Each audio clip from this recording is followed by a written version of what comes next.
Hey everyone, it's Julian here. I don't have a lot of time. I just want to take a quick moment to say that I apologize for the audio quality of this show.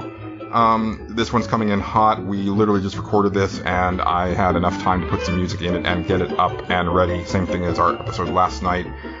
There was just a little bit of extra audio going on in one of the rooms from our recordings, and it picks up for a while in the show. It's a little bit distracting, but hopefully it's not too bad, and apologize for that. But hopefully you enjoy the discussion, and we will talk to you later. Thanks. Enjoy the show.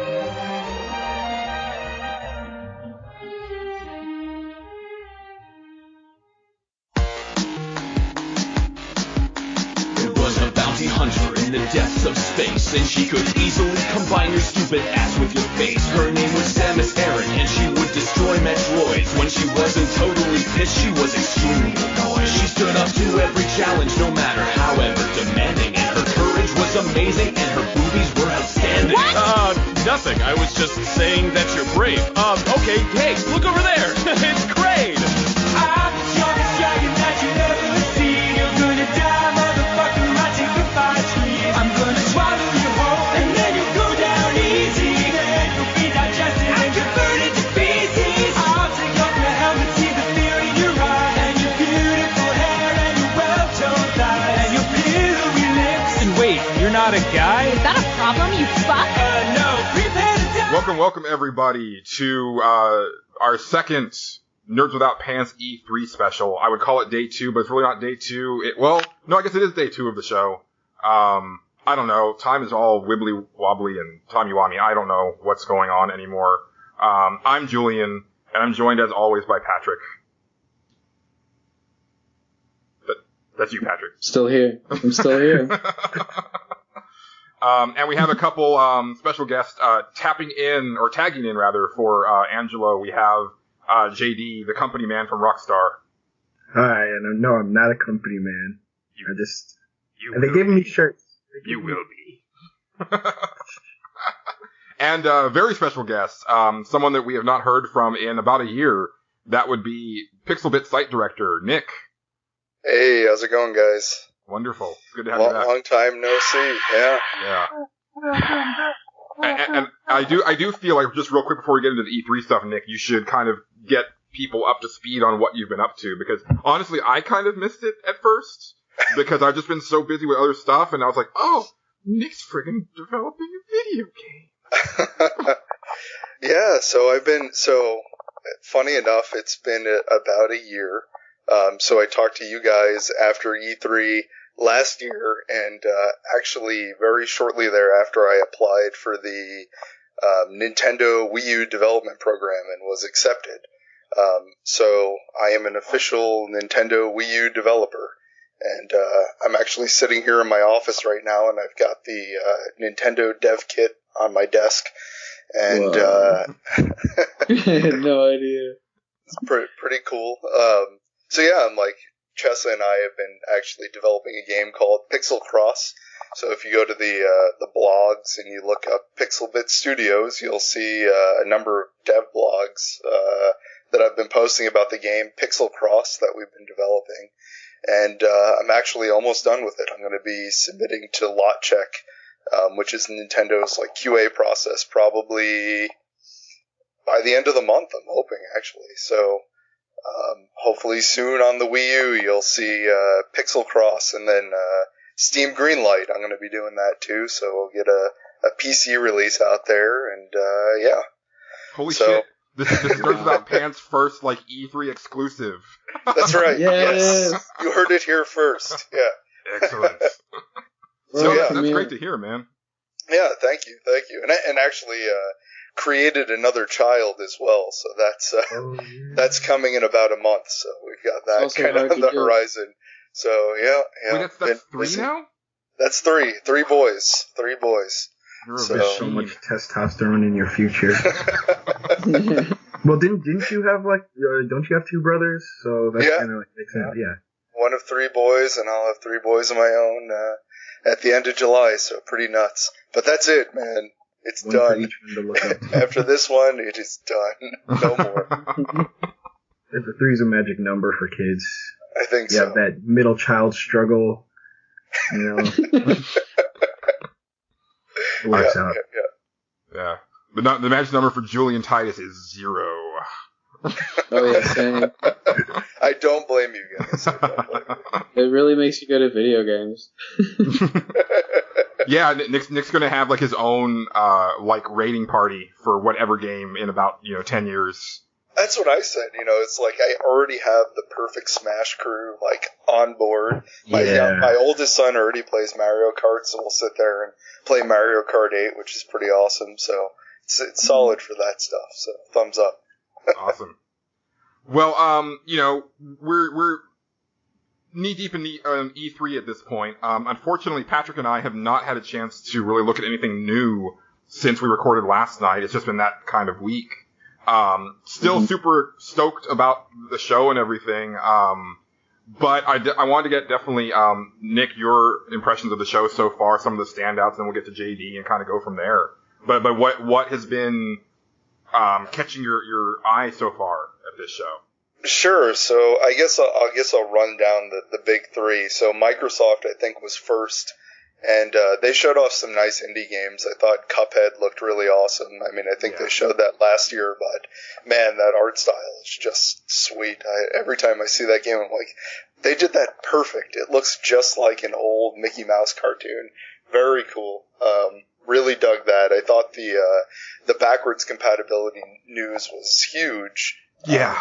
Native backwards compatibility. I mean, like, I have a pretty enormous 360 collection, so kind of tempting me towards an Xbox One. I don't know that there's a ton I want on it right now, but I mean, my 360 is not going to last forever, so I figure if I wind up with an Xbox One, that's pretty good. So That's exactly what my thinking was when I was talking about it yesterday, is that I have a huge Xbox 360 library, and I know I need a backup at some point, and may as well get the new backup. Yeah, that's exactly, man. That's cool. I mean, I can't believe they pulled that kind of out of their pocket, and native at that, which is like, the programmer nerd in me is like, holy shit, how did they do that? So, and as far as I understand, like, that's the thing that Sony can't do because the architecture is so crazy on the PS3. So that's definitely a feather in Microsoft's cap for sure.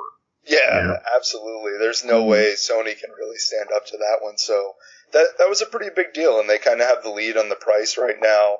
I think they're positioning themselves pretty well. I think if they keep up what they're doing, keep on with their like crazy VR stuff, and I can't remember what the hell the HoloLens, that looks pretty sweet. I think all that stuff's pretty cool. Keep kind of trucking forward, doing the Windows 10 thing, the cross-compatibility stuff they've been talking about. All of that's pretty exciting, so I guess I'm looking forward to maybe owning an Xbox One in the future, so that was cool. Sony, I thought Horizon, I think was the name of it, looked freaking awesome. Yes. Yeah, that was super cool. We love that. I love that. The boss fights were like Dark Souls. That like boss fight they showed reminded me of Dark Souls, which I thought was cool, and like the whole half mech, half like animal thing was sweet too. So yeah.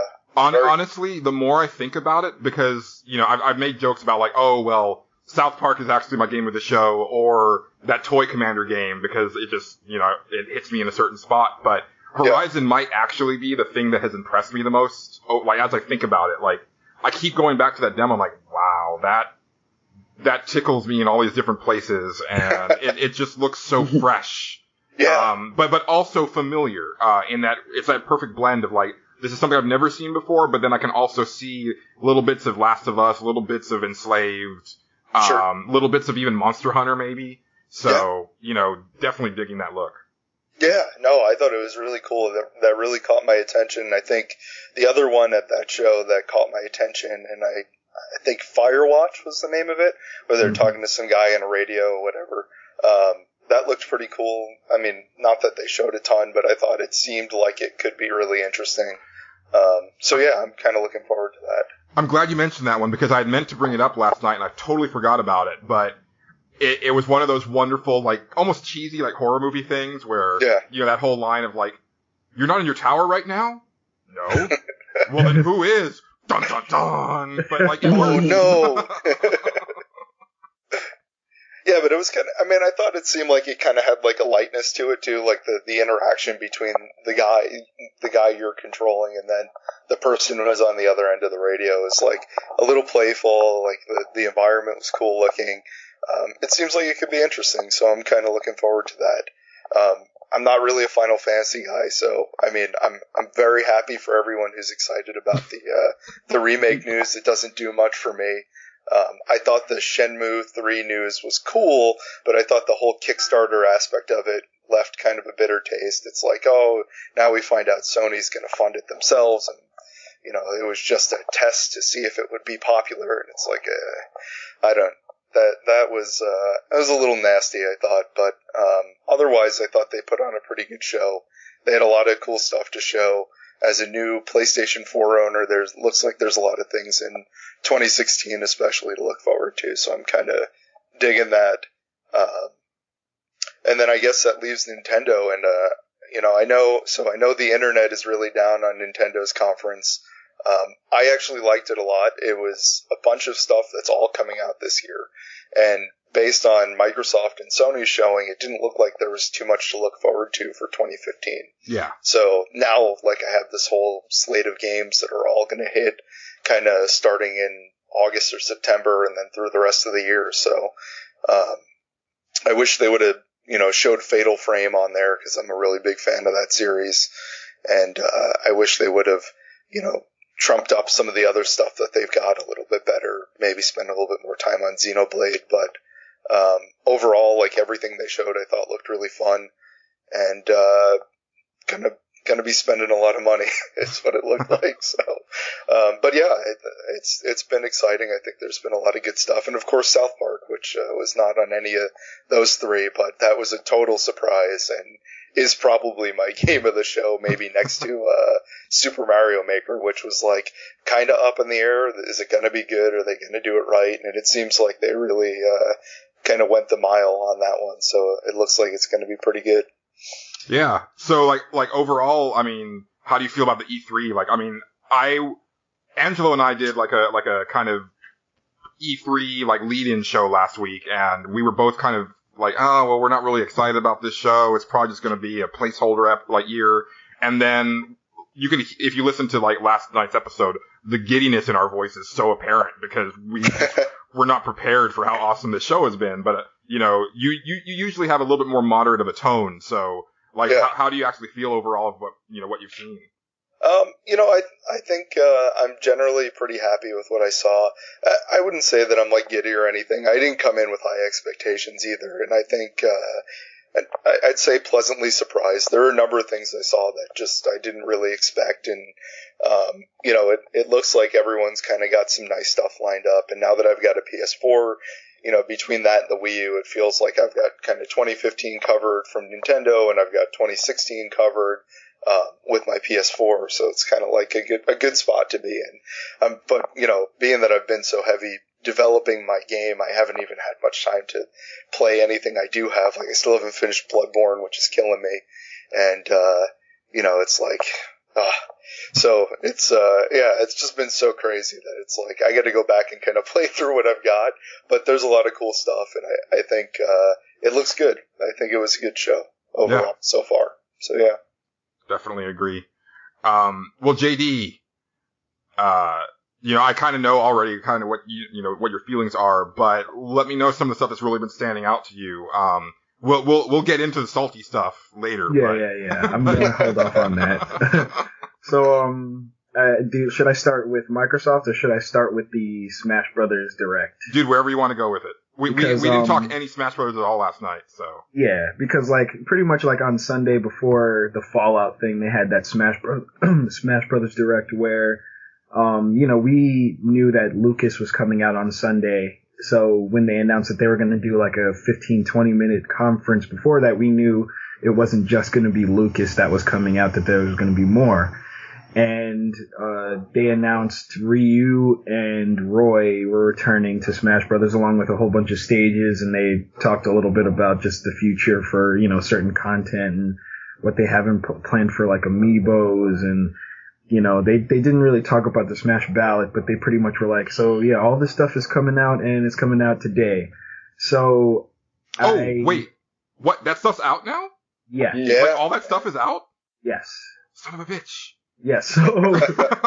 So pretty much, I spent about 3.5 hours messing with Nintendo Network trying to download from a server that was imploding, but I was so desperate to get my hands on with it, and plus it was a Sunday, I had nothing else better to do, so I pretty much just sat there and downloaded it, because I wanted to download it because that was the same day as a pay-per-view, so my friends were coming over, we were going to play Smash Brothers and then watch the pay-per-view, and I really wanted to get it in time. And I did after about 3.5 hours, but dedication, so, man. Yeah. Did he play well? I wish I. Well, so yes. So yeah, I need to know. Ryu and Roy. I'll bring up Roy just because it's a little bit quicker. Roy was always seen as like the bastard child of Marth. Marth was way more popular in Smash Melee. He was much of a better character. He didn't even make it into the official version of Smash Brothers Brawl. He was in Project M, like they added him in through modding. And that version of Roy was really strong. But obviously that's not an official version, but the Smash 4 version of Roy is considerably better than the Melee version, I would say. I would actually argue that he's the strongest out of Roy, Marth, and Lucina. Oh, wow. Just because he actually is a different character. Like, in the same way that Falco is different from Fox. Like, people were kind of mad that they're like, oh, they're adding another Marth clone. But in all honesty, he's way more original than Marth is, and Lucina is exactly Marth, with a couple of small changes. But Roy is a lot of fun. I like him in this game. He's extremely powerful, and he looks really cool. And I've always liked Roy more than Marth anyway, so I was happy, and I am happy that he's back. But Ryu, I would say Ryu is one of the most unique Smash Brothers characters ever. And playing Ryu and playing Mega Man, like two characters that I am very fond of, like these characters are kind of proof of how much care Nintendo puts into making their games, because not only are they fun to play and they're good, but they are representative of the franchises they come from. Right. And Mega Man, he feels like Mega Man when you play him. And the same thing is with Ryu, because Ryu is the only character that has, like, they tried to represent the 6-button system as well as they could. So, for example, if you tap the A button, it does, like, your quick jab combos. But if you hold the A button, it does the strong. And it does the same thing for all the tilts. So, if you do up tilt, and you just tap it, it does like a little, elbow tap that kind of leads to a combo. But if you hold the button, it does like a stronger version of that move. And this is outside of the smash attacks. So if good players will actually be able to utilize this, in a very strategic way. But one of the coolest things about him, and something that was like, I probably suggested to a friend as a joke, but didn't think they would actually do, is that the special moves can be activated 2 different ways. So you can either do the B moves, like traditionally you press a move in a direction, a button and a direction, and it doesn't move. So B up, or B side, or B down, and it doesn't move. And you can do all of Ryu's moves just like that. But if you do the actual motion from Street Fighter, you get a more powered up version of that move. So if you do a Shoryuken with up B, then you just get your Shoryuken. But if you do the Shoryuken motion and press either A or B, you get a version that is stronger, has some invincibility, and less landing lag. Nice. And it's crazy. And like like Ryu's red fireball that he has in Street Fighter 2, like the half circle motion, that's the only way you can do that move.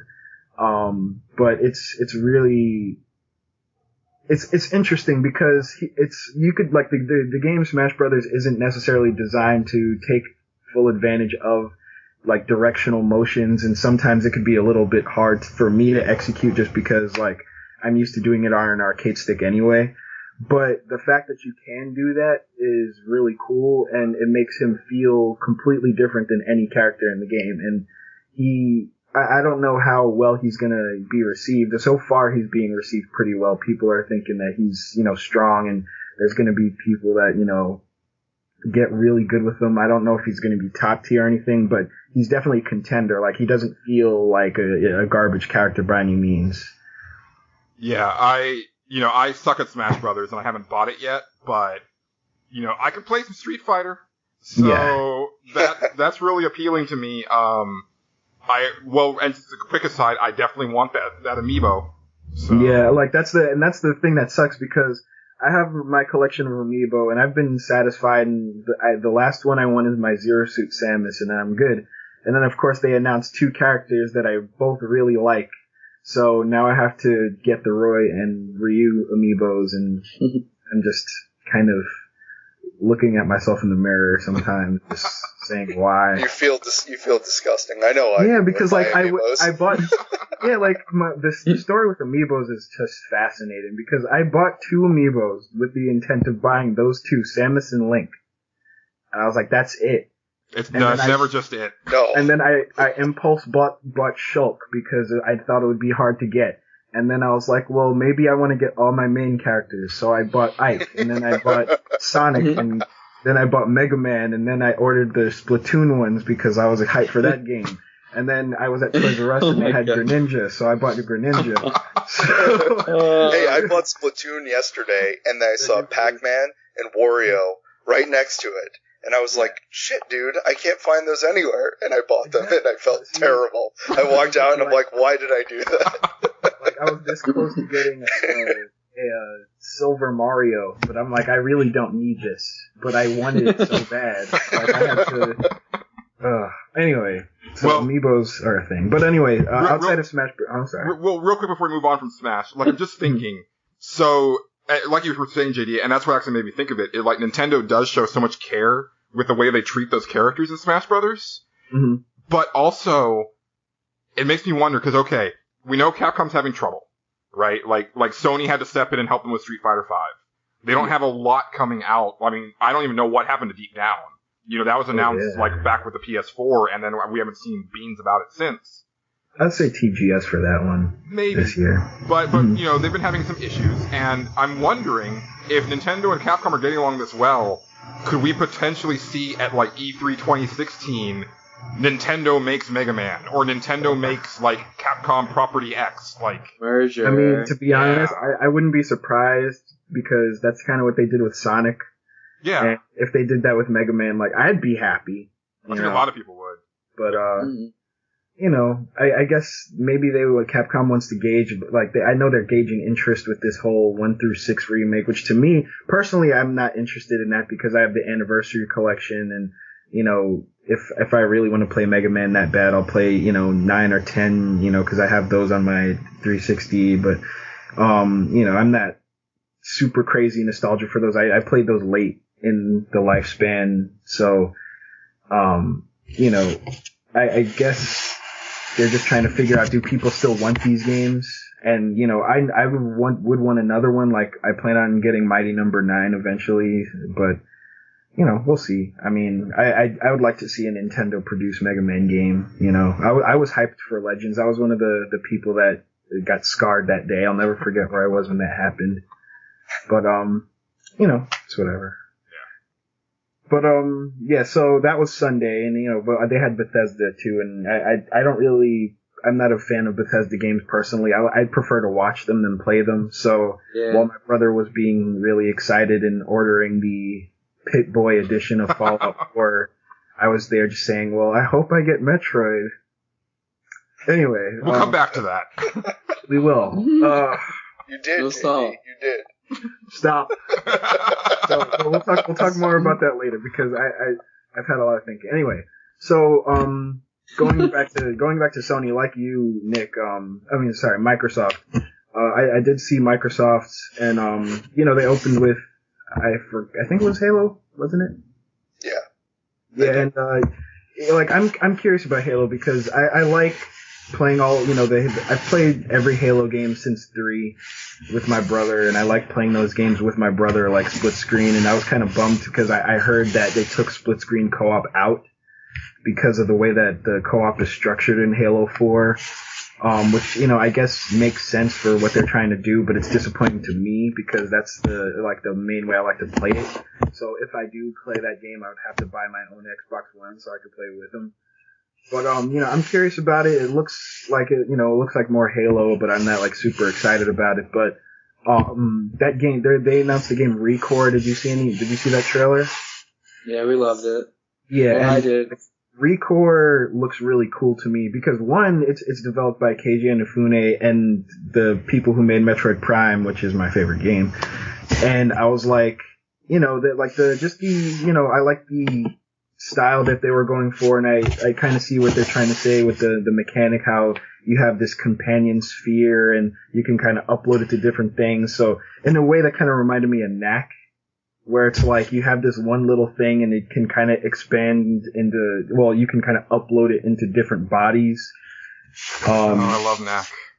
And I'm like, and I don't think it's gonna play like Knack, but I feel like it's, if it's like an action adventure type of game, I'm totally in for that.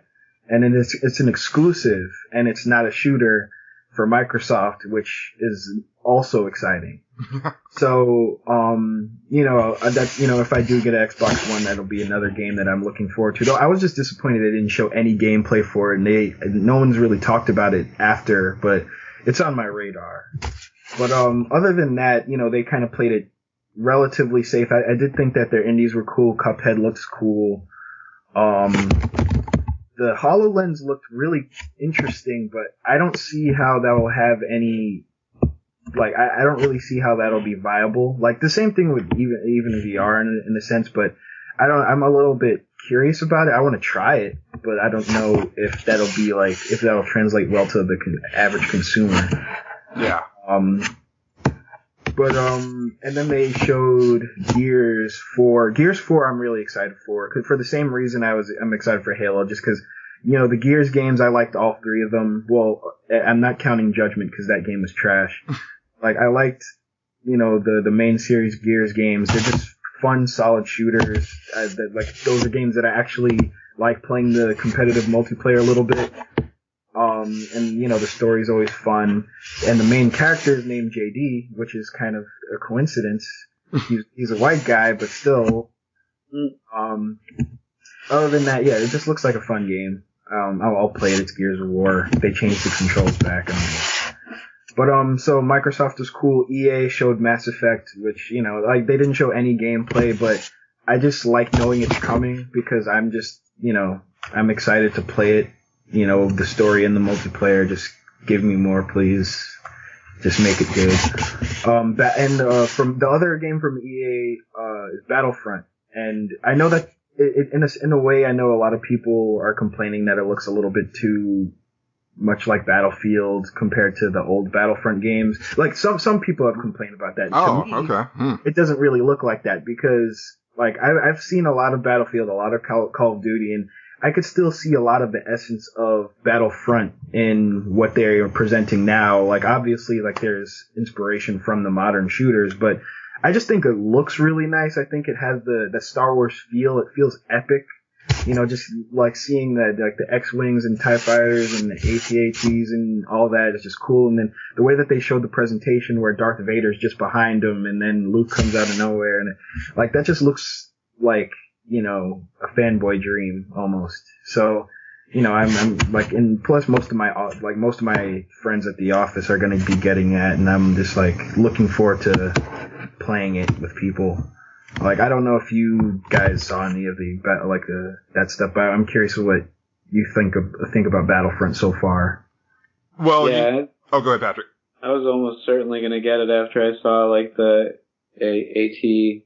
Well, no, the X-Wing, like, that was in action all of a sudden. I didn't think that would, like, be so seamless with, like, the guys on the ground, and, it was just, like, I think I could do anything that I want. It's like putting all your action figures together and imagining it come to life, and then it came to life. Exactly. Yeah. Split screen co-op. Yeah. Yeah, it does. It does. And it's real split screen, not that fake, like, Resident Evil split screen cuts off half of your top screen and half like, it's full on. Damn. Good. Nice. Okay, I hadn't heard that. Even more likely I get it now. Yeah. Yeah, That's what I said. Everybody on this podcast knows that I'm not a multiplayer guy, but I said this last night, like, if I can get a group of people together to play this game, like, I think I need it in my life, because it just, well, one, I mean, I'm riding that cresting Star Wars high. It almost feels like 1998 all over again, where it's like, no, Star Wars is still untouchable, and we'll just pretend like those prequels didn't happen, and Star Wars is still the greatest, and it's so cool, because up until like 2000, that's what Star Wars was, and then it's like after 2000, you have to become an apologist of it. But yeah, so it brings back that specific time period for me, and yeah, I mean, it hits every note just so perfectly, and it's funny that you said that about Battlefield, JD, because I saw that demo, and I was like, that looks like some Battlefront, that's what I was saying. Yeah. No, I agree. It's just like, there's a lot of people that I was talking to, but, I could see some similarities with like Dust Bowl, which was in Hardline, with like what they showed, because Dust Bowl had, like, I think that's what it was called. It had like an open space on the side, which was kind of where the X-Wing went. And then, like Battlefront or Battlefield had like a plane that would mostly be out there, or like some people would use, different bigger weapons out there, or bring the cars out like for shelter and stuff. It seemed like there were kind of two different areas you would fight in both maps, but besides that, I think no similarities. I don't know. Although I will point out, and I don't remember this from like the old Battlefront games, but I remember them as being strictly third-person games. Yeah, they were. I think they used to be. Now it's Switch, right? So you can switch between the two, and that's pretty cool. I prefer third-person, but I was surprised when they showed it originally, and it had the first-person mode. Like, oh, okay, well, that's a nice feature to have. Mm-hmm. Yeah, I mean, I think just people like to complain, like they see kill streaks and they automatically assume it's going to be nerfed, and it might, it's made by DICE, it's going to have a little bit of Battlefield in there, whether you like it or not, but I generally think that it just looks cool. Maybe like the Star Wars coat of paint makes me that much more interested in it than if it was just a regular military shooter, so I'm willing to give it a shot. But Battlefield's like the way that, in a lot of ways, it's the way that a first-person shooter should go online. So, like, you take the best parts of it and you can add it to this and it'll be good. Exactly. With the, different vehicles and classes and stuff. I don't know. I'm excited. Yeah. But, that was pretty much it from EA. Like, they spent a lot of time boring me, honestly. Like, where's my NBA streak? That's all I want, really. Like, I don't care about, NBA Live and all that. Just, where's the street stuff? I want EA Sports Big to come back. Yeah, bring back EA Big, damn it. Like, even I played those games. Like, me too. Like, I don't even really like sports games, but I played the hell out of NBA Street. Yeah. Off the chain! Streetwise. But then, Ubisoft, the same thing. I was really excited for South Park. The Division looks, I've, since I've kind of cooled down on Destiny, which I got excited for Destiny and the Division at the same time. So since getting cooled down on Destiny, not saying it's bad, just cooled down on it, my excitement for the Division has decreased, but I'm still curious about it and I want to try it out, or at least, follow it to see how it, shapes up. But there was another game Ubisoft showed that was interesting to me that for some reason is escaping me right now. And it wasn't Assassin's Creed. Was it Siege by any chance? Did they show Rainbow Six Siege? Yeah, they did. It wasn't that though. I feel like there was something else they might have had that, I should be interested in. I don't know. Maybe that wasn't, Ghost Recon. Maybe they showed Ghost Recon. Yeah, they did. I don't know. I can't remember what it was though. Maybe those were the two. Maybe it was just Division and South Park that I cared about from Ubisoft, because like I really just wanted, I was hoping, have my large hopes were the reboot of Prince of Persia and Beyond Good and Evil, and those didn't happen. So those are never happening. But we got Last Guardian, so yeah. So Sony comes on and that was crazy. Like, when they showed Last Guardian, the first thing that I thought was, it looks like a combination of elements from Ico and Shadow of the Colossus, which is pretty much exactly what I expected. And I noticed a lot of people were kind of saying, oh, the visuals don't really hold up, and a lot of the previews were saying it plays weird. But I mean, that's kind of what those games are. So, you know, obviously it's not going to translate well to, you know, a E3 presentation or, you know, a short demo. Will those games even be as good as the lofty expectations will be? Probably not, like, you know, but at the same time, I think that, you know, I'll probably appreciate it for what it is. And I think that, you know, once people play the full thing, maybe it'll have a different kind of feeling for it. Right now, I'm a little lukewarm on it. I'm excited that it's coming out. Do I think it's going to blow me away personally? No, but I think it's going to be really good. I too was extremely excited for Horizon. I think Horizon's my game of the show.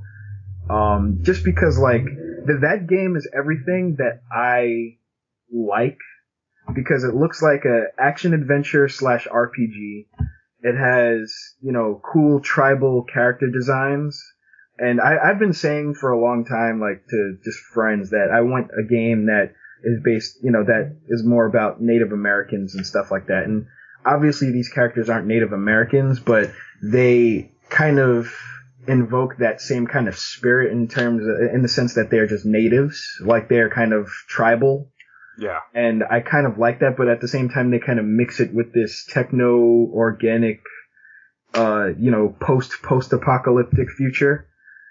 And that whole premise just looks really cool. The monster designs and just the enemy encounters look really dynamic in the sense that you can kind of handle it depending on what kind of equipment you have. And the thing that I was most impressed about was that in order to take down that monster, she had to, like, use that gun that traps it, that like you shoot it and then you kind of drag the chain down to the floor and kind of hold it down, kind of like you actually would in real life. And I feel like I haven't seen that represented in that way before.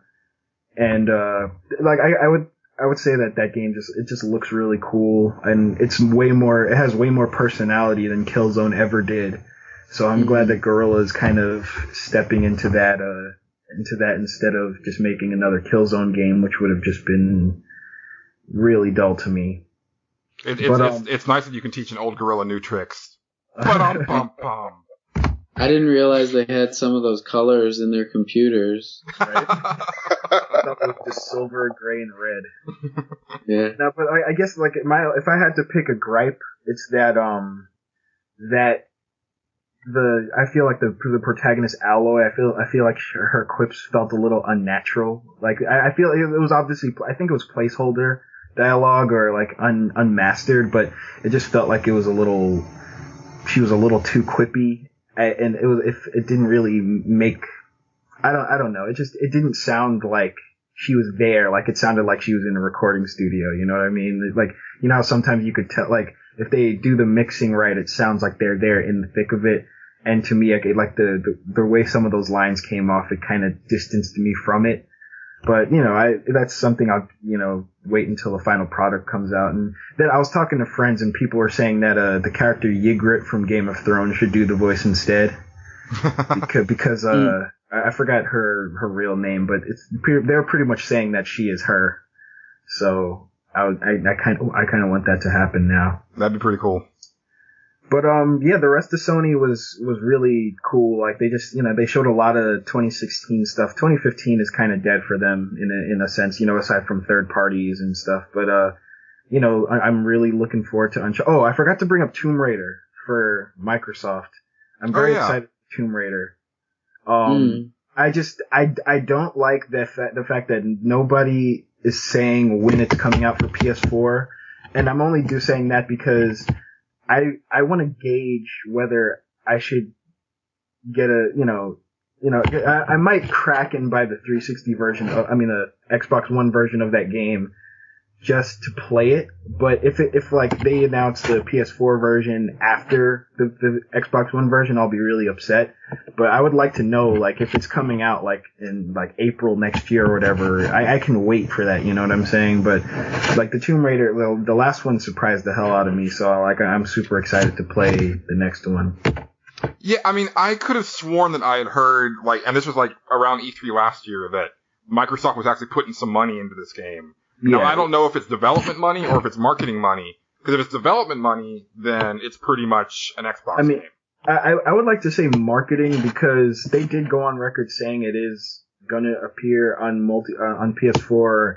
They alluded to it. I hadn't heard that. Okay. And they haven't really been upfront about it. And they like a lot of the consensus seems to be it will be coming to PS4, but Microsoft is most likely paying them to not say anything until X date.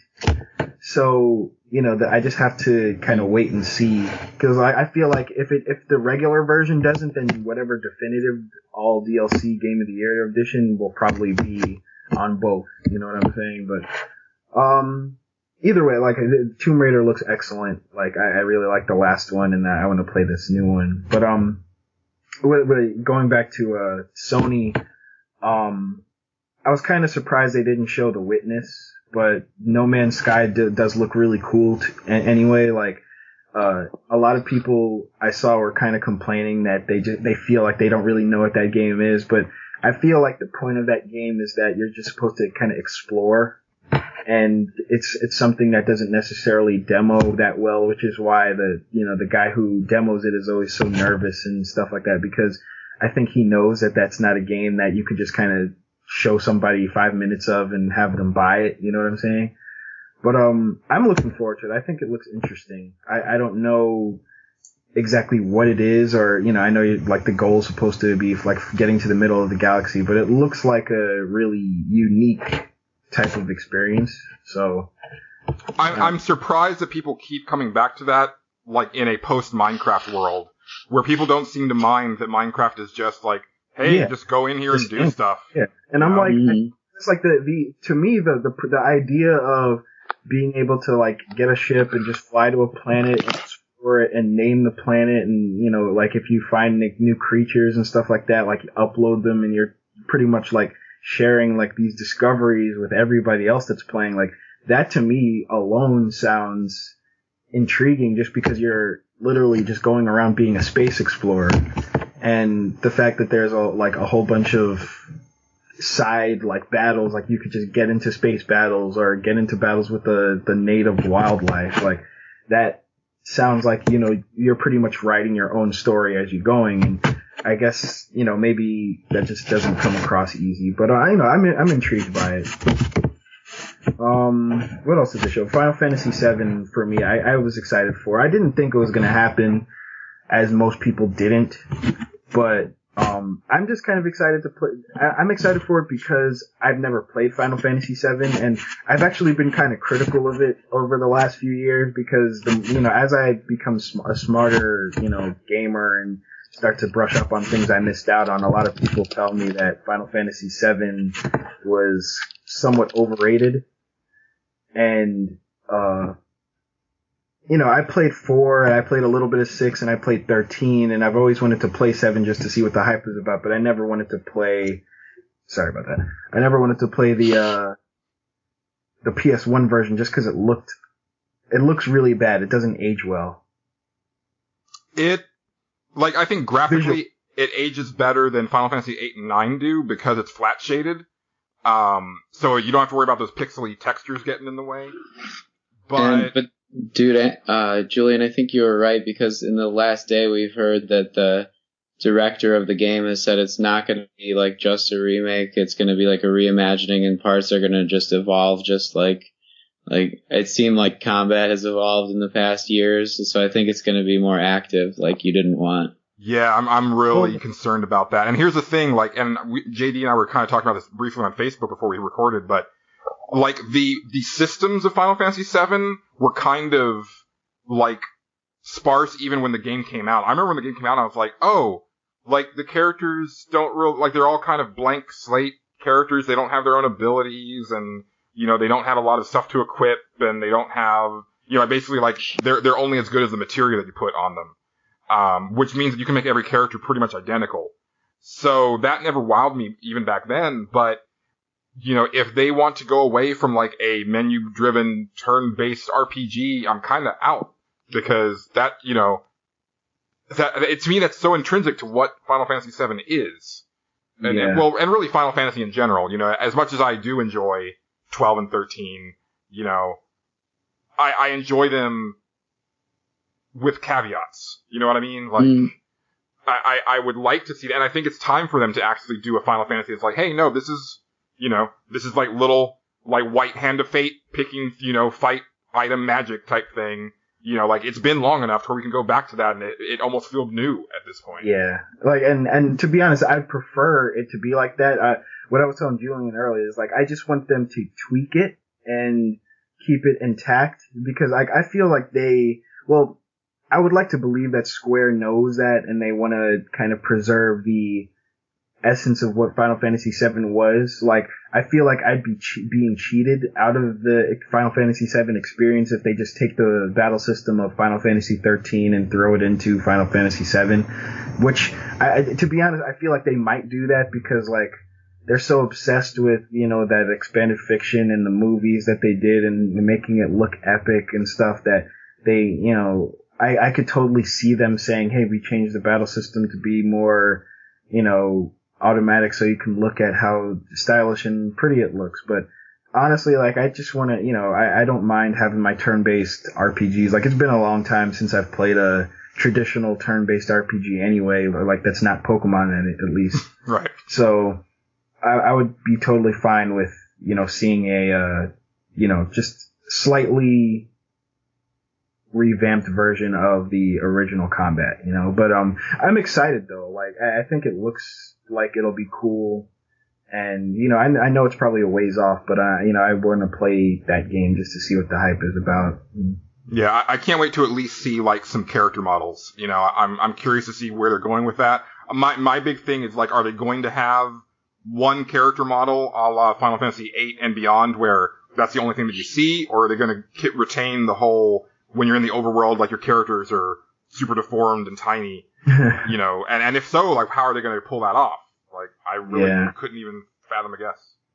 I mean, well, I guess the time will tell. You know, they've got a lot on their plate now because, they have they have like two other Final Fantasy, like they have Final Fantasy 15, which they didn't show, but that's on the way, and they have Kingdom Hearts 3, which they showed at Square Enix, which is another game I'm really excited for. And then they have that other Final Fantasy, what's it called? Like the World of Final Fantasy, which, you know, I don't really give a crap about that. I don't really know what it is. Like, it kind of looks kind of okay, I guess, maybe, but it's, I didn't really give a crap. I was just like, where's Kingdom Hearts? But don't forget about Final Fantasy 14. They won't stop making content for that for the next 10 years. Yeah, of course. Yeah, Heaven's Ward is coming out soon.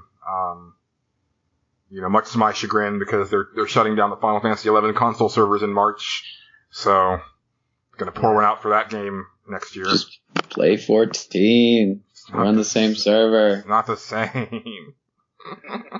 But no, I know how you feel, Julian. But other than that, at Sony,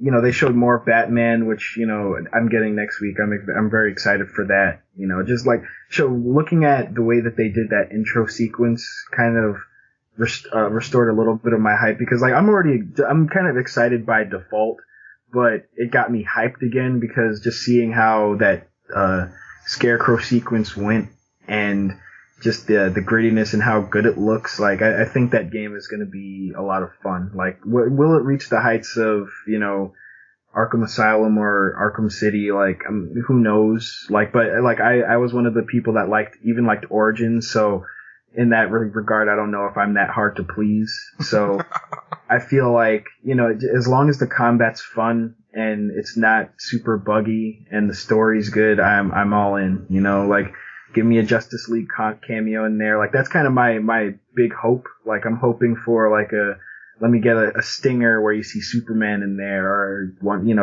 somebody from the expanded DC universe, and I think that'll be enough to send me over the top if when that comes out. But I'm looking forward to it. That comes out next week. Did you want to move? I feel like, huh? I think we should probably, Nintendo's probably, you talked about some of it, but. Yeah. So getting to Nintendo. Do we need to go ahead and get this off your chests? Yeah, so let's talk about Metroid. Because, some of you guys might know Metroid is one of my favorite franchises of all time. Metroid Prime in particular is like, that and Zero Mission, I would say, are some of the benchmarks in my gaming career, just in terms of how they changed my perspective on how I saw gaming, And not, like, when the 25th anniversary of Metroid happened, they didn't mention it at all. And all they did was kind of talk about, hey, it's the 25th anniversary of Zelda, and they released Skyward Sword, and they released a couple other things. And I'm like, well, what about Metroid? Like, Metroid is great too, and obviously that Metroid doesn't sell as well. So Nintendo obviously knows that Metroid isn't as much of a priority as their other tentpoles, but to me it means a lot, and to a lot of gamers it means a lot, and to video games in general I would argue it means a lot. But this year I was excited for Metroid because I thought this was the year we'd get a Metroid. I thought if you didn't get a console Metroid Prime style game, we'd get a handheld, sequel to Fusion maybe, or just a 2D Metroid, maybe a remake of Metroid 2. But you got a handheld Metroid Prime, JD. And we got a handheld Metroid Prime, quote unquote. And here's I spent about most of my day Tuesday being really upset and salty. And I really was. It legitimately ruined my day because after this announcement, I was depressed. I really was. Like, I was thinking, it expanded beyond video games and got into my outlook on life because, not only, so they announced this game called Metroid Prime Federation Force, right? Which is, like, when you first look at it, you don't think of Metroid. You look at it and think, oh, this is probably, like, if they announced this as, Galactic Wars or whatever. Make no mistake, JD. It was called Federation Force. Yeah, that was the name of the game, and they slapped Metroid Prime in front of it. Prime onto it. Oh, that's a good point. It looks like a game that they made and said, you know what, this would do better if you made it Metroid, and that's what they did. And I couldn't even bring myself. I couldn't even really bring myself to look at footage of it. Like, I tried to give it a chance, but I was so hurt. And then on top, like, they followed up that announcement with a lot of, like, I think they talked about, like, Shin Megami Tensei. No, actually, they showed, like, that fake Animal Crossing game, which was also, like, I don't even like Animal Crossing, and I was disappointed by that because it was like Animal Crossing meets Mario Party. And actually not even Mario Party, like Animal Crossing meets Fortune Street. And I don't know anybody who asked for that. And then they followed that up with a really J-poppy Shin Megami Tensei Cross Fire Emblem trailer, which to me was a little disappointing because, like, from a gameplay perspective, that game looks fun, but they build it as a J-pop, like, kind of style adventure where it's like, and I don't know, like, I like a little bit of J-pop, it's kind of like my ear kind of goes in and out depending on how it sounds, but what they used in the trailer at least wasn't necessarily the type of J-pop that I'm into, and it didn't look like what I was expecting, so I just got like 3 strings of things that I didn't really ask for, and I was just really burned because Metroid, after I did some research on this Federation Force game, like, they're trying to say, well, this game is a game where they want to expand the Metroid Prime universe, and it's about, they wanted to do it in a certain way that wouldn't interfere with everything else, so they went to level. I mean, not level 5. Who were those? Yeah, Next Level Game. Yeah, they went to Next Level Games and said, "Hey, can you do this spin-off of Metroid Prime so we could build off of that, so we can set up the Samus versus Sylux game." So essentially, what they were saying, what the guy who made Metroid Prime, well, one of the producers of Metroid Prime was saying, is that he wants to do another Metroid Prime game where that takes advantage of the stinger that was in Metroid Prime 3 that shows a ship flying after Samus, and you don't know whose ship that is, and apparently that ship belongs to Sylux from Metroid Prime Hunters, and they were like, they wanted to do another Metroid Prime Hunter style game, and they wanted to build up the Galactic Federation because they want them to be more important. That was their excuse, and to me that sounds like bullcrap. Like, this exactly reminds me of the year where 2008, when Nintendo showed that crappy press conference and they had to show Skyward Sword a year, or like, way before it was actually ready. Like, they showed that picture. And this reminds me of that, where it's like they're kind of just like talking out of their ass just to make an excuse for. So fun fact, JD, I was actually at that closed door round table event. It was back when I used to write for Nintendo World Report, and we actually leaked that image. That was wow. That was me and the guy. I actually So this is kind of an aside, but since it's E3, it's kind of a fun story. But when we leaked that picture the next day, so I was the PR manager for Nintendo World Report. Mm-hmm. So no joke, the next day on the show floor at E3, the people from Nintendo were actively seeking me out because they wanted that picture down. So I pick up my phone and I look at my email, and there's like a whole shitload of emails from Nintendo like, take it down. And then the guy, his name was Noah, who was our rep at Nintendo, and that dude finds me on the show floor, and he has like this whole posse, and he was like, dude, you need to take that picture down like right now. Yeah. So we took it down, and then later in the day, I was like getting on the plane, and I saw that they like officially released it. It was pretty funny. That's hilarious. like just the fact that, I mean, and it's the internet too, so once something gets out, it's out. So yeah, exactly. It's already been done. But JD, I mean, it didn't even. Yeah. Well, the Metroid Prime Federation Force thing, it reminds me of this time, and it really wasn't that long ago, but it reminds me of this era where you would get 3 games in a franchise. And then there would be this 4th one where it was clear that they had run out of ideas for like an actual campaign, and they were like, "It's a multiplayer arena battle thing now, guys." Like Turok did that, Ratchet and Clank did that. I'm brain farting here, but it's been done multiple times where it's like Team Racing. Yeah, it's like that thing that leverages the property, and it's like the one time that they. It's like they went too far. They did it one too many times, and it might be, we want to use this to gauge interest in a Metroid game or whatever, but it's like, that's not what anybody wants. It might be a fine game in its own right, but...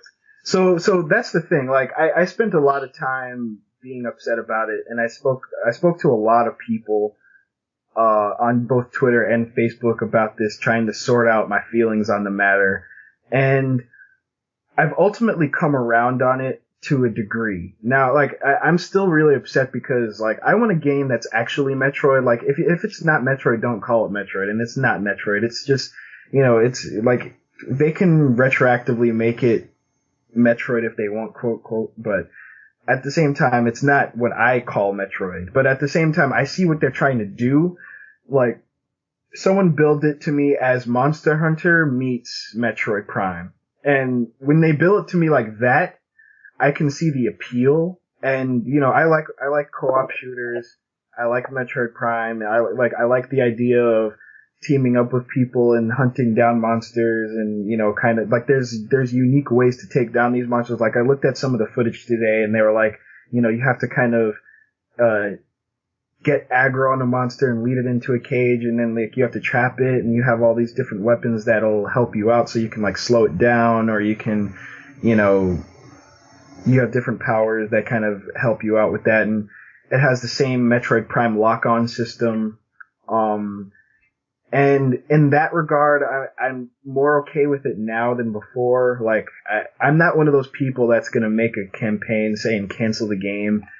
I'm just salty as hell because it's not what I wanted. Like, if this game was coming out alongside, like, if they said, hey, Metroid Prime this next Metroid Prime is coming out on the NX, or this game is coming out as a bundle, and if but we're also doing a Metroid Dread on 3DS, and it's the follow-up to Fusion, and if you buy Metroid Dread, you also get a free download code for this Metroid Federation Force game. I would be totally down with that.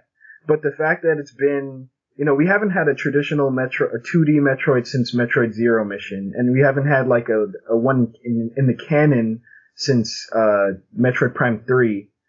I don't know if anyone wants to count Other M. Like, Other M is technically canon. It wasn't necessarily a bad playing game, but it's a Metroid game. Like, it's part of the franchise, so. Yeah, and so I guess in that regard, 2010, but just still 5 years. Yeah, so too long. Yeah, so I mean, looking at it, JD, I really don't think it's going to be a bad game. I think that's kind of where I'm at with it. It looks like it's all right.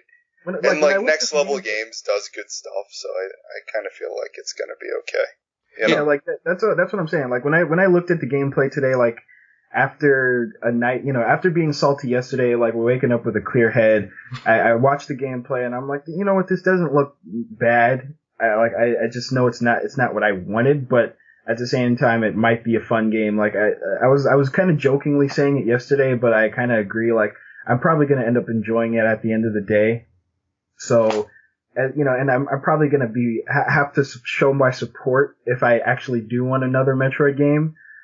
So, I guess I don't follow that. I don't prescribe to that mentality where it's like, well, I got to throw my support in on this game, otherwise they won't make another one. It's like, fuck it, if you don't want to make another one, just don't make it. I'm not going to throw money at you just in hopes that you make me a game that I want, But I mean, I think that, I kind of got the impression that it won't even be a full-blown game, and maybe it will, but if you look in Nintendo's press kits, they're billing Federation Force and Blast Ball as almost like two separate titles. So I don't know if they'll wind up being in the same game and then release on a cart and all that, or if it's just going to be like an eShop thing, and kind of like a small, I could see if they released them for $10 or something, maybe that'll be all right, and maybe people I would be pissed off about it. Mm-hmm. Yeah, it kind of fits that. So if it ends up being an eShop release, then that actually eliminates about 80% of my beef with it. Yeah. At that point, but if it's supposed to be a full-on 3DS box copy, type thing, but beyond the fact that it doesn't look like a Metroid game, it also is kind of missing a lot of that just typical Nintendo polish and charm. So there's that. Yeah, they're usually they're usually good at polishing things so they look like they have too much content. So if it's gonna work, it's gotta be on the internet, on the eShop, because that'll seem like just a little bit more content than you would be expecting from something like that. Right. Mm-hmm. Instead of being disappointed in a full cart release. Mm-hmm. Yeah. Right. So the other games from Nintendo that I was overall a little disappointed by Nintendo. I'm not sure if that was because of the saltiness from the lack of a real Metroid, but I thought Star Fox looked cool. Graphically it's not necessarily the game that I expected it to look like. I expected it to look a lot better, but that being said, it's a platinum game. I think it looks like a platinum game. And I think it looks like an N64 game, JD. It doesn't look great, but it I don't think anyone remembers the N64. Those games look like balls. Yeah, it does. It's when I look back, when I look at it, it kind of reminds me of the art style it used in that sequence in Bayonetta 2. And since Platinum is working on it, I can see that it looks more like a Platinum game.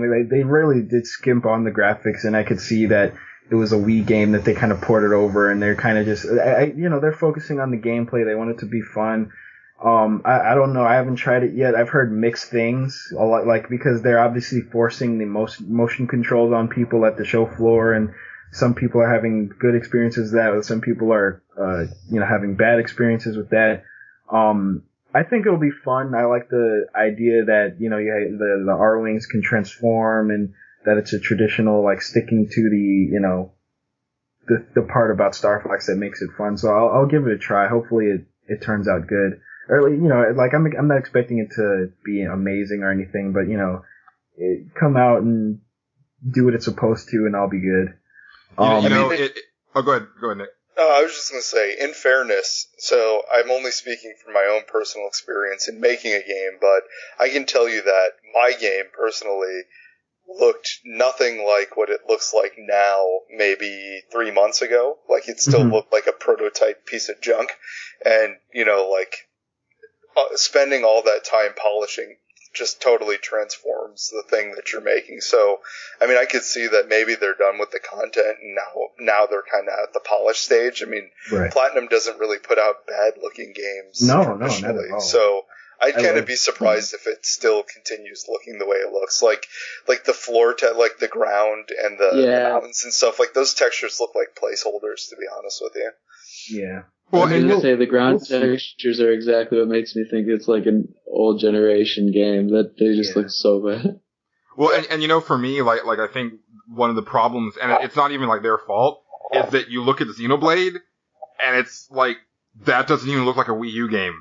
It looks like a PS4, Xbox One game. So and I said this last night, but it's like I don't know what voodoo Monolith is doing to make that happen on that system, but it makes everything else kind of pale by comparison, and that's nobody else's fault. It's more of just, you know, I don't know, they've got some crazy artists over at Monolith, but, you know, it's almost like you don't want to follow anything up with, you know, or like after Xenoblade, because just, no, there's no point. Like, I don't know how they're doing that game, because that game is massive. Like, just in terms of the scale, like when you look at people running around in that world and you realize that that's just one small part of one continent of 5, and it's just incredible to, like, and I was blown away by the scale in Xenoblade Chronicles, like for the regular Wii. So, you know, I'm kind of just that studio is super talented, and not only did they make the Xenoblade games, but I have to shout out they made the Baten Kaitos games, which I always talk about too. So it's like I'm just happy that they're doing good stuff. And Xenoblade is one of the games that I'm like super, super pumped for. I'm only disappointed that it's not coming out in July. Like, I was kind of hoping that would be the July game for me. Because there's nothing else really that I'm looking forward to coming out in that time frame, but it's coming out in December. But, you know, I can deal with that. I'm not getting Fallout, so there's no huge, long, expanding RPG that I'll be playing, so I'll just be waiting for Xenoblade. But anyway, other than that, so yeah, Xenoblade looked great. Mario Maker looks really fun. Like, just, as someone who's really interested in design, I think that'll be a good game just to study how to make good Mario levels. And like, I've been hearing nothing but good things from people who've tried it, so I'm intrigued to give that one a shot. Yeah. Makes me wish that I had that system. Yeah, like it really looks dope. Other than that, though, I was kind of on what they had to show. They didn't really show anything new. Like, you know, I know Zelda's coming, and I'm excited for that whenever it happens. But you can kind of tell that Nintendo threw in the towel. Like, they're like, you know, we're gonna have our swan song, and you know, next year we're gonna have some new information. Like, I assume they're gonna announce the new system next year and release in 2017. That'll give Wii U about 5 years, 6 years maybe. I think that's a safe bet. Yeah, that's 5 years. That's my guess. Which to be fair, that's about the average life cycle. That's how long the GameCube lasted about. That's how long, you know, like that. It's an old school life cycle. But at the same time, it puts Nintendo in an interesting spot, because they'll be releasing a brand new console in the middle of Xbox One and PS4's lifespan. So that could be interesting, but it all depends on how seriously Nintendo takes it. Like, if Nintendo really decides to make a real step up, then it could put them in a good spot. But at the same time, it could also, you know, if they just decide to put something that's on par or just below par with the PS4, then they might be asked out yet again. But it's whatever.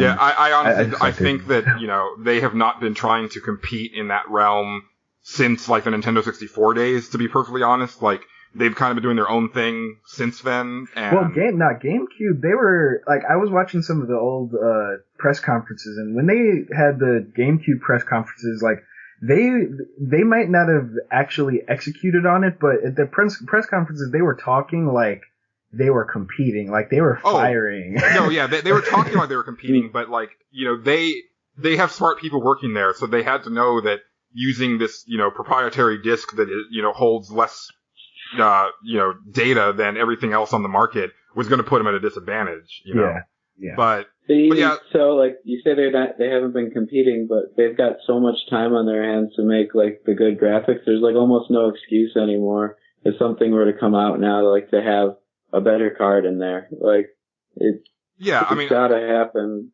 Yeah, but Nintendo just prioritizes things in such a weird way. And, like, I understand they put gameplay first, but it's like they put gameplay first almost to a fault where they feel like just because they put gameplay first, nothing else matters. And like maybe not to me. Like to me, I'm not gonna judge their games based off visuals. Like I like looking at really pretty games, but I'm not gonna judge Nintendo's games based off of visuals. But everybody else is. Like I was getting made fun of in the office because I was trying to say, I think Star Fox looks pretty fun. And everybody was just like, yo, but it looks like an N64 game. And I'm like, but, like, do you not, like, and then, so, obviously, like, it's an easy, like, they're an easy target. They're just making themselves an easy target. And, it's hard to defend them sometimes. Like, when everybody was kind of like, oh, JD, I know he's excited for this Nintendo conference. And I'm like, yeah, hopefully it's good. And as soon as it was over, everybody came down and was like, yeah, I saw it. Like, you. He's the new guy. And I felt some type of way about it, but. Hey, listen, man, tell him, I'm going to be playing games in 2015. You're not. Yeah, and that's the thing. I was like, they have games. And I was like, I have other friends that are Nintendo fans, but some of them are at E3. So, while they're, like, actually one of my friends got her, Majora's Mask 3D signed by Charles Martinet. Actually, no, not Majora's Mask. She got one of her new 3DSs signed by Charles Martinet and Miyamoto. Wow. Which is pretty dope. I don't know how she has those connections, but whatever. No, but anyway. they're out on the show floor. Both of those guys, like, frequently. You'll run into them. I ran into both of them both times, so. You know what, actually, the year that I did go, I think I did see Miyamoto walking around, but I didn't want to bother him. I saw him my first year, and he came and shook our hands, but I was like, after he left, 'cause he was in a clear hurry, and I was like, it must be impossible for that man to get from point A to point B here. Yeah. Like everywhere else, he's probably like completely incognito, but that place at that time, like it must be just a nightmare for that poor guy. It's like spotting Jesus or something. Yeah. It's the guy I was with didn't want to wash his hand the rest of the day. Yeah. But I mean, overall though, like, I feel like this year was one of the strongest E3s overall. Like, for every company had at least a game that I was interested in. And, Which one did Nintendo have? Nintendo had Xenoblade, they had Star Fox. Well, I know that was a joke, but, they did have games that I'm looking forward to. It's like, sure, I knew about most of them already, but, each system had something that I'm looking forward to. Like, 2016 looks extremely strong, just from, Gears and Mass Effect and Uncharted and Street Fighter V. I'm extremely hyped about Street Fighter V. Like, I don't know if you saw any of the gameplay, but it's looking really, really solid. Like, I had to pre-order it for the beta. Yeah, I gotta get on that. Yeah. I was surprised you didn't mention when we first talked about Sony, but like, what do you think of the 6 character choices so far? Yeah, so far, I think the new characters they showed were Cammy and Birdie.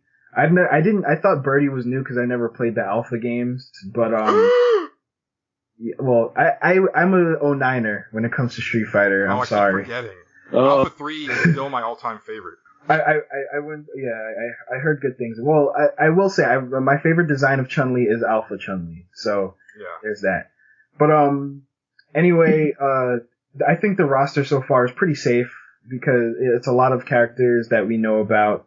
Or like I like the fact that they have Nash in there and he's completely redesigned.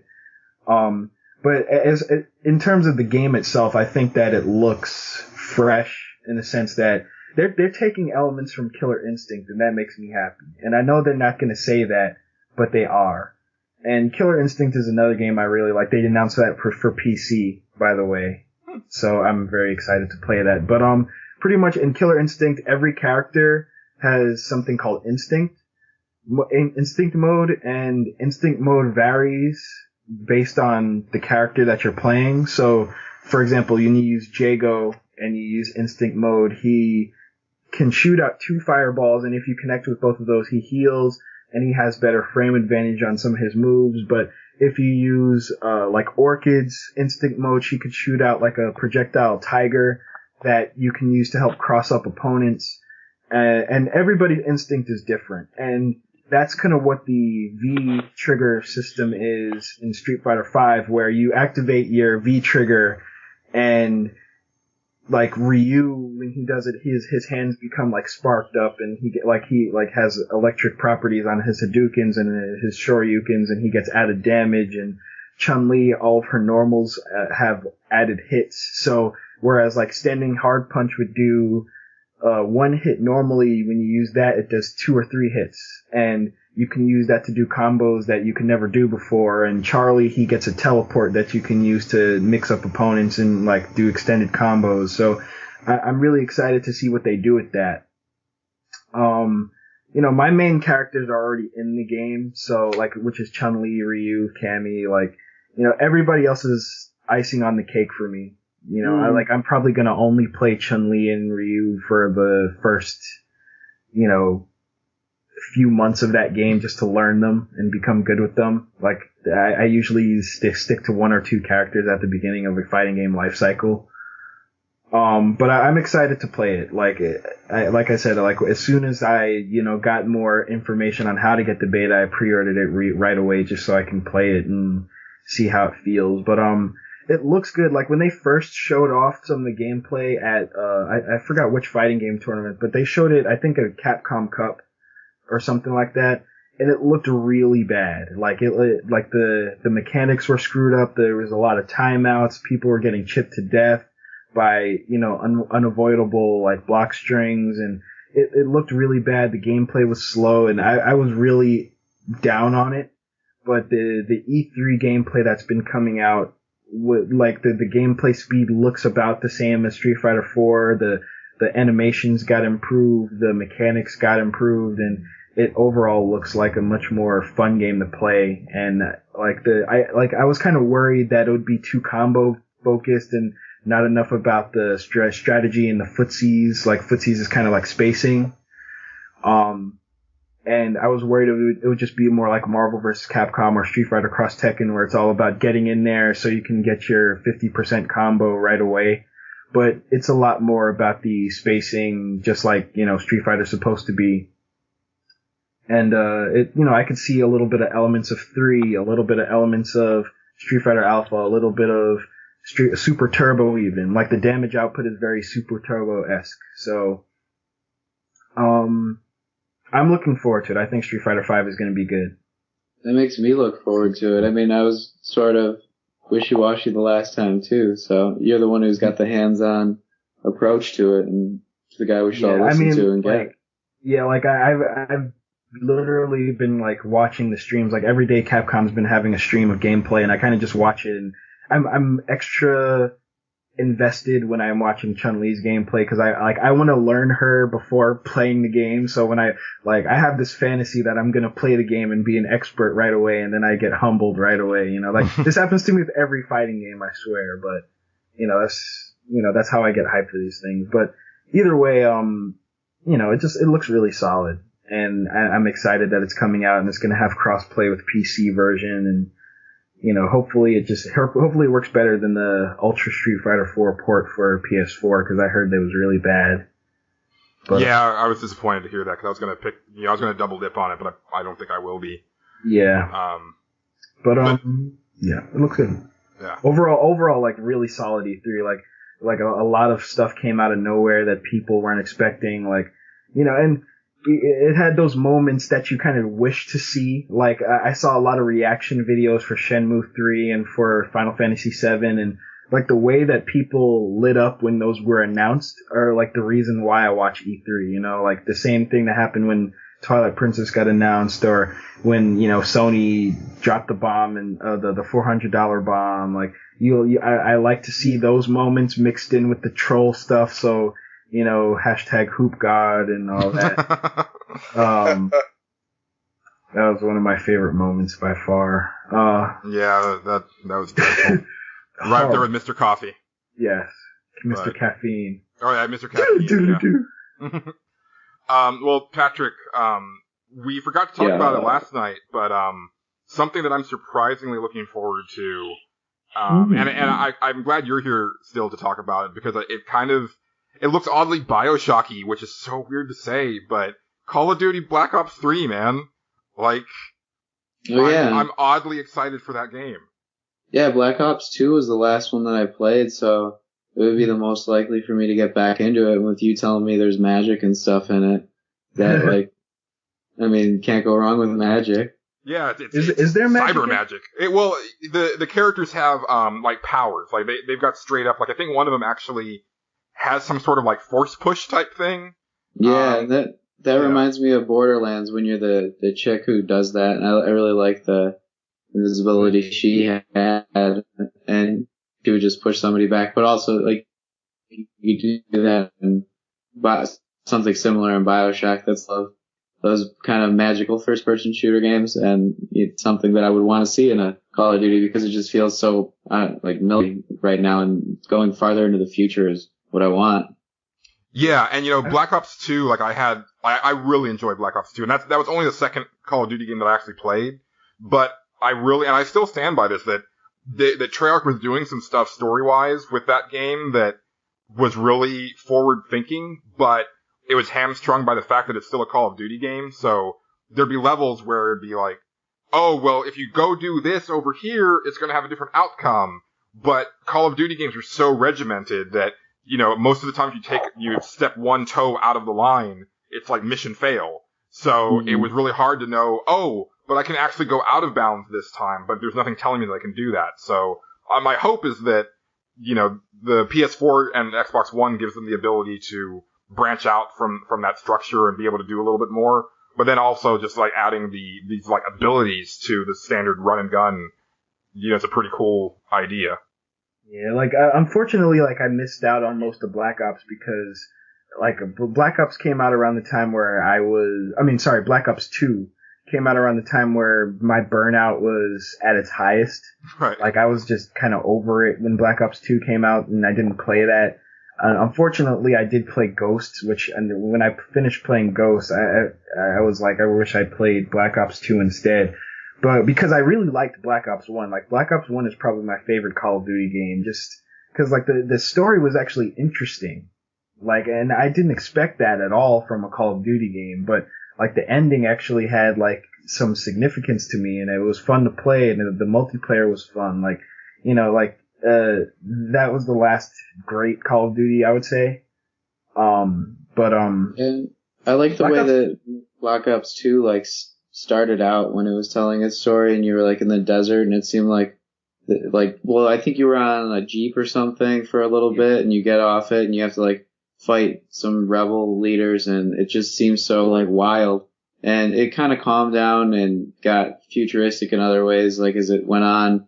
And then I got stuck at this one point that I couldn't get past, because once you, like, controlled this mech, it was supposed to, like, help you get to the next part of a level, but the level, like, beep or whatever, like, never opened up the way it was supposed to. I was gonna have to restart the game. So, yeah, it really stunk because I liked it up to that point, but. Mm-hmm. I mean, the thing is with Call of Duty, like, I feel like it has some really precise and, fun twitch shooting, and, I've been kind of trying to look for an excuse to get back into it for the last few years, but obviously, like, it hasn't worked out just because like their last few entries, I would say were generally weak. Like I heard Advanced Warfare was good, but watching my brother play it, I couldn't be more disinterested. Well, actually, I could be because Ghosts was more disinterested. Modern Warfare 3 was even more disinterested. But like Black Ops 3 looks really cool. And I saw a lot of Titanfall in there. Like they clearly, like, in almost unapologetically were borrowing from Titanfall with the wall running and the crazy mech stuff. And when I was watching that gameplay, like, just stuff was happening, like, at a lightning fast pace. But the things that stuck out to me were that, like you said, the fact that they have kind of powers. And, like, I saw, like, a wheel, like a weapon wheel or something like that, or like a power wheel. And I was surprised. I was like, wait, this is different. And that stuck out to me, and the co-op stood out to me, because normally you can't play the story co-op. You have to play it by yourself. And playing co-op story is appealing to me. So I was like, okay, that's cool. And, when the game's gonna come out, and like, I've kind of gotten into the habit of not caring about Call of Duty in November, but, this one I will say I'm a little bit more interested in. But the fact that Battlefront is coming out also around that same time, I think Battlefront is going to take priority, just because, like I said earlier, it's Star Wars, and, if I have to pick one, like, I'm going to pick the Star Wars shooter over the Call of Duty that they make every year, but, I hope Black Ops 3 ends up good, because they've had a good thing running, and I think they've been the ones taking the most risks out of the Call of Duty developers right now. And, I would prefer that theirs, ends on a high note. You could always wait on that one, too, because that's a franchise that their titles go down in price really quickly, like 6 months or so. You'll get it for $30. Yeah. And you could just play the shit out of Battlefront until that time, and then when you want to switch over, people will be playing Call of Duty Black Ops 3 for probably 3 years or so. Yeah. Yeah. I mean, as long as it's good. Yeah. Well, we should probably wrap up, but I wanted to, because I don't know, this is probably, I'm thinking, because I don't know if we can get another set of people for another show this year. So this is probably going to be it for, like, our E3 specials. We might have a third one. I don't know. I'm not promising anything. But to close out, I kind of wanted to go around the room and pick, I don't want to do, like, game of the show, because whatever. But, like, pick, like, a 2015 game from E3 that you're excited about, like, the most excited about. And then a 2016 one that you're most excited about. So Patrick, what about you? Like, something coming out now, and then something coming out next year. I can't think of anything coming out now because I only have a PlayStation. Like, what is even coming out at the end of this year? Like, Uncharted Collection is the only thing that hasn't gotten pushed back to the next year, but, like, next year, it's like, damn. Fallout. You express interest in Fallout. I know you don't play it, but, like, you know. Yeah, I'm not gonna buy that. It's just too big of a time suck. I love the idea of it and being in a world like that, but I just can't even, fathom it. So, there's wait a minute. Says the man who played Destiny for how many hours? That's why I can't do it anymore. I think I, like, hurt myself. Like, my brain. It's, like, I haven't recovered. I don't even, like, look at the Taken King and stuff like that for Destiny so much. After I looked at the demo yesterday, I was like, oh, that looks good. But, like, I gotta look away because, like, I don't want to just keep going through the same motions again and again. And that, I don't know, that might be what Fallout would be too, like, leveling up all again and again, re-rolling characters over and over. Like, I could spend 200 hours in that, but then I wouldn't get my shit done. So, what about next year then? Well, next year, probably, is it going to come out next year? But, like, Horizon. Yeah, well, I don't know if they specifically said, but I feel that everybody has been leaning towards next year. They said 2016. I wouldn't be surprised if that was when they got pushed, but I feel like that looks like a title that they're going to try to get out in early fall. Yeah. Like a September type of game. Like that's the vibe I get from it, but I could also see that being a March 2017. Yeah, I could definitely see either of those. Nick, how about you, buddy? Oh man. So 2015's kind of packed. I guess I'll say maybe a tie between Star Fox, Xenoblade, and Super Mario Maker. Both that trio is looking pretty sharp for me. I forgot Battlefront. Battlefront's easily this year. Okay, there you go. There you go. Yeah. And then I guess I'll be a total cop-out for 2016 and just say Dark Souls 3 because I'm sure that will be my game of the year. And I know we didn't even really see it, but yeah. A lot of people are saying it's really good. But it's Dark Souls. It's going to be really good. That tickles the cockles of my heart in a weird way because the first things that I ever started writing at Pixlbit was my journal through Demon Souls. Demon Souls, yep. And Nick's first comments were like, I couldn't even get through 10 hours of the game for my review. Like, it was just garbage, blah, blah, blah. And then at some point, Nick became this huge Souls fan. Totally ate crow on that one. Yeah, I mean, man, I hated Demon Souls when I played that game. I mean, just full on hated that game, but it took playing Dark Souls for me to get back to Demon Souls. And now New Game Plus Demon Souls, New Game Plus Dark Souls. God, I've played through that game at least 4 times at this point. I love it. Anyway, so yeah, and Bloodborne. So yeah, Dark Souls 2, and I'm hoping that Bloodborne DLC hits this year sometime, but we'll see. Yeah, well, those are definitely good choices. I had forgotten about Dark Souls.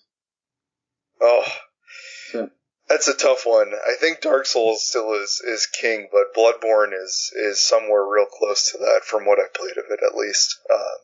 I'm maybe halfway through that, but I kind of hit crunch time on the game and kind of just backburnered Bloodborne until I had proper time to kind of go back to it. But yeah, I'd say probably Dark Souls, then Bloodborne, and then Dark Souls 2 and Demon Souls kind of on the same plane of existence. So nice.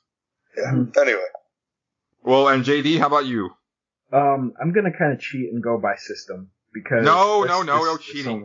No, it's Metroid Prime. So, no. Prime. All right, so 2015, Xenoblade Chronicles X, I would say right now is still in the highest regard for me. I'm not going to count Batman yet because Batman's next week, so it's like, right. I'm kind of over the hype and more. I'm just like, let me play it now. But Xenoblade X, I'm extremely excited for because like earlier this year when I finished Xenoblade Chronicles, like that game left me on such a high that I'm just super excited to play the next one. And I'm not sure how the story is going to be because they haven't really talked at all about it. But just gameplay wise, it looks super solid. So I'm excited to play that. So yeah, I would say Xenoblade right now, Xenoblade X for 2015. 2016 is extremely difficult. Like, that's not even fair. Because, like, just going by the alleged 2016 lineup, it's completely bonkers. Because,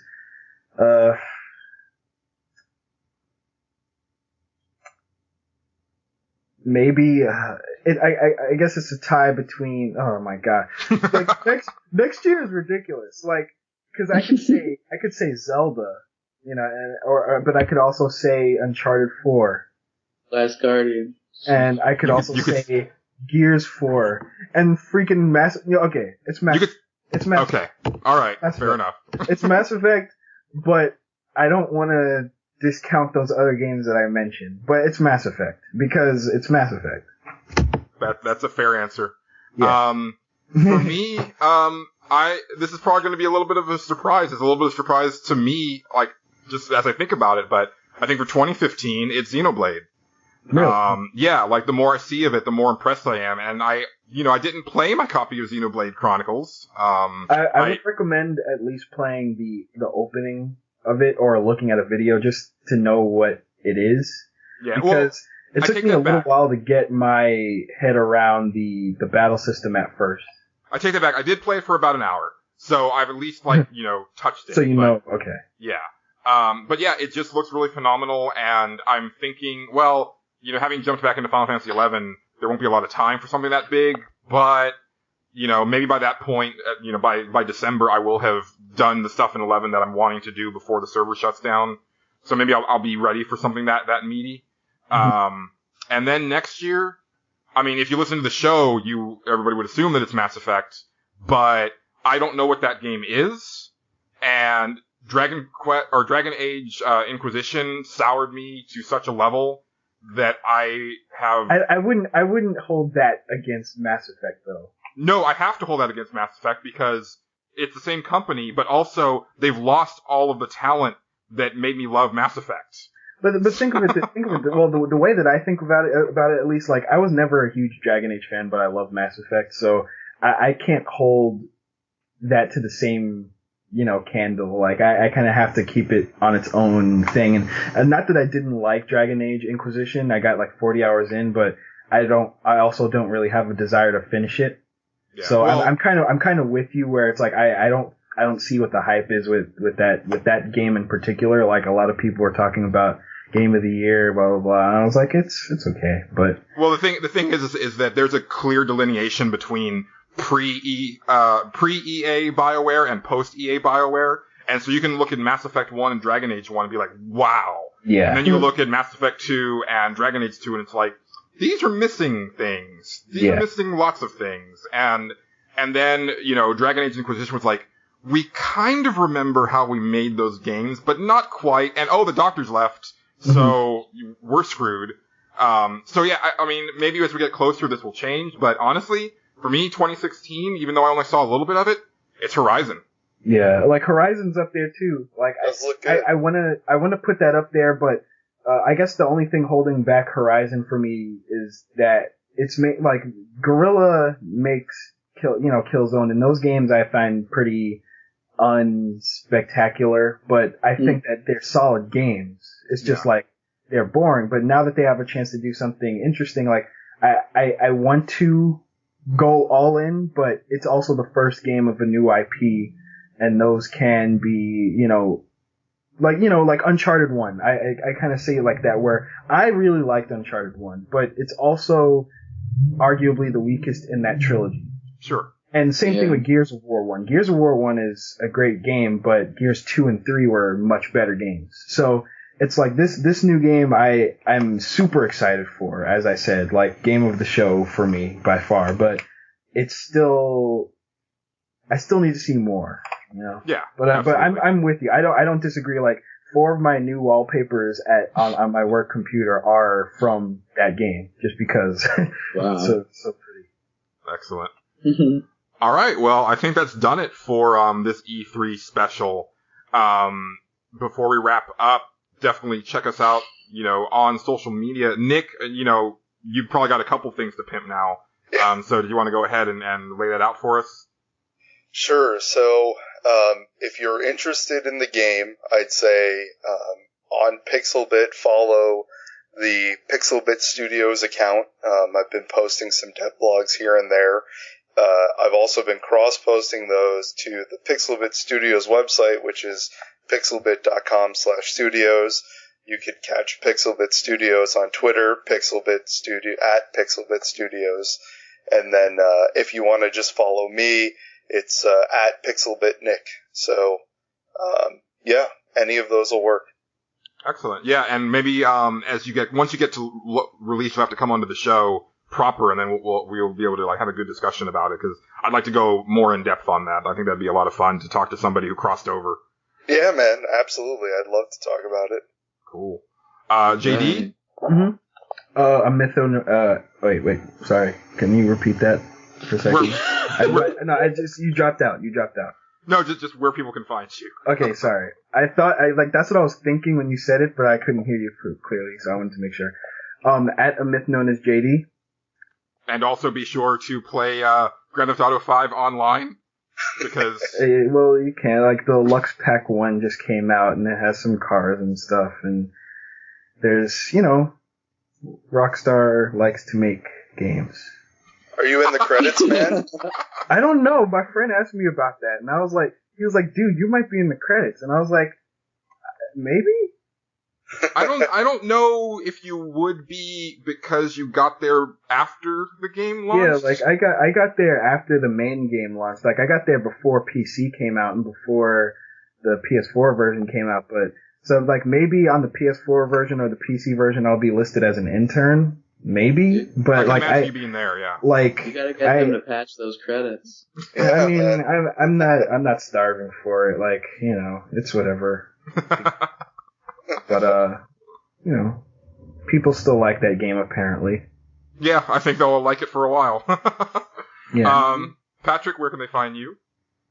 Well, this Sunday I'm actually gonna be doing a show at the Hideout everybody in Chicago can come to. It's like, I think $10 or something, called Fictlicious, and there's a bunch of people reading short stories, and in between is woven like different musicians, and they're good musicians. We'll see about my storytelling, but I saw you got onto the flyer, so congratulations. Oh yeah, it's a big deal. So been working on that for a month. It's part of my book, so we'll see. Cool. And in the meantime, if you can't get there, I'm at some boss on Twitter. That's right. And you can find me at Julian_Titus. If you are so inclined and are interested in some of the wrestling stuff I've talked about on Nerds Without Pants, go check out the Slam Masters podcast. That's over at iTunes or at guttersandpanels.com. And you can follow that Twitter account at Slam_Masters. And I think that'll do it for this episode. It was a great E3. We might be back tomorrow. We might not. If we're not, as always, thanks for listening. And for myself, Patrick, JD, and Nick, keep it pantsless, Internet. Goodbye. Bye. See ya. Yay. See you later. Bye. Disc one spins and a tale begins about a punky dude who's emo just a bit. His memory's shit, but he's real tight-knit with a childhood friend who has enormous eyes. He teams up with a guy who's basically how Asians think black people really act. And they enlist eco-terrorists cause they're violent environmentalists. But along the way, Cloud goes astray and he falls into a church. Meets a chick, they quickly click, and then she's kidnapped by an evil corporate dick. Now the party tries to get her back, but they fail real hard and soon get trapped. Suddenly they're free, but why, how can this be? They trace a bloody trail and find this guy impaled. They ask who knocked him off, a man named Sepahai Harata. But now they must depart in a sequence I call Super Meiko Card. Blow by blow, that's the whole intro, but there is so much more awaiting them, and so just where they'll go, they don't even know. That's when mini-games start messing with the flow. Mini-games, so many mini-games. Hard to tell things apart. Which is the normal game, which is the mini-game? CPR, mini-game. Dolphin Jump, mini-game. Battle Box, mini-game. ARG, mini-game. Chocobo Race, mini-game. Snowboarding, mini-game. Hypothermia, mini-game. 70 mini-game. Submarine, mini-game. 30 times, mini-game. Holiday, mini-game. Who am I, mini-game?